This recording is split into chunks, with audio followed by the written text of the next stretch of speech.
Ang additional na utility helicopters para sa Philippine Air Force inaayos na. Ang proyektong ito mga idol ay bukod pa sa S-70I Combat Utility Helicopters ng ating bansa.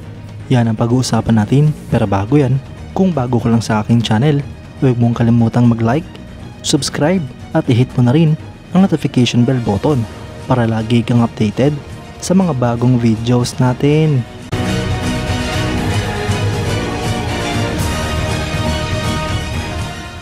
Bilang parte ng pag-improve ng lift capabilities kasama ang retirement ng mga lumang Bell UH-1UE Combat Utility Helicopters, ang Philippine Air Force ay nagkaroon ng acquisition project na siyang papalit sa mga mawawalang helicopters. Ito nga po mga idol ay napagdesisyonan na magiging bukod pa ito sa Sikorsky S-70 Black Hawk Combat Utility Helicopter na nauna nang binili ng Philippine Air Force.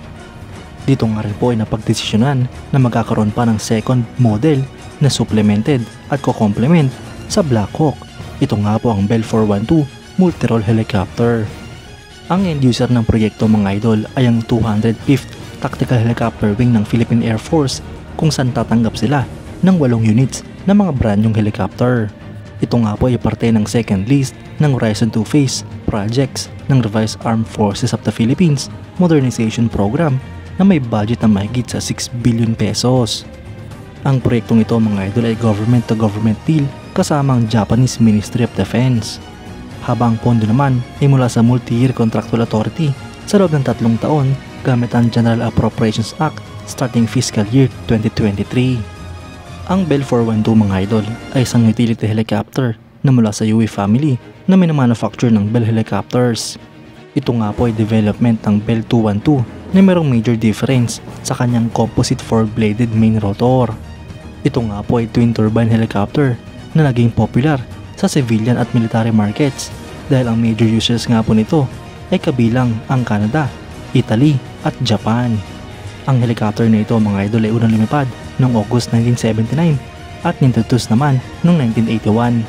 Sinimulan niya po itong manufacture noong 1979 hanggang sa kasalukuyan at meron na nga pong mahigit sa 1,300 units ang mga nagawang ganito. Ang helicopter na ito mga idol ay pinapalipad ng 1 o 2 piloto. May capacity naman nga po ito hanggang sa 13 pasahero. May haba itong 17.09 meters, fuselage length na 13 meters at height na 4.57 meters. Ito nga po ay may empty weight na 3,079 kilograms at maximum takeoff weight na 5,398 kilograms. Ang power plant nga po nito ay isang Pratt & Whitney Canada PT60 3D Twin Pack Turboshaft engine. Ito nga po ay may maximum speed na 260 km per hour, cruise speed na 226 km per hour, range na 529 nautical miles at service ceiling na 20,000 feet. Mga idol maganda nga po at matatagdagan pa ang mga helicopters ng Philippine Air Force. Ito nga po ay mga brand new at hindi segunda manong pinili ng ating bansa. Ito nga po ay isa sa pruweba na talagang natutupad ang modernization program ng AFP dahil mga bagong helicopters na o mga assets ang ating na-acquire. Kayo mga idol, anong masasabi nyo? Comment down below for your thoughts and opinions. At yun nga lang po ang pag-uusapan natin ngayon mga idol.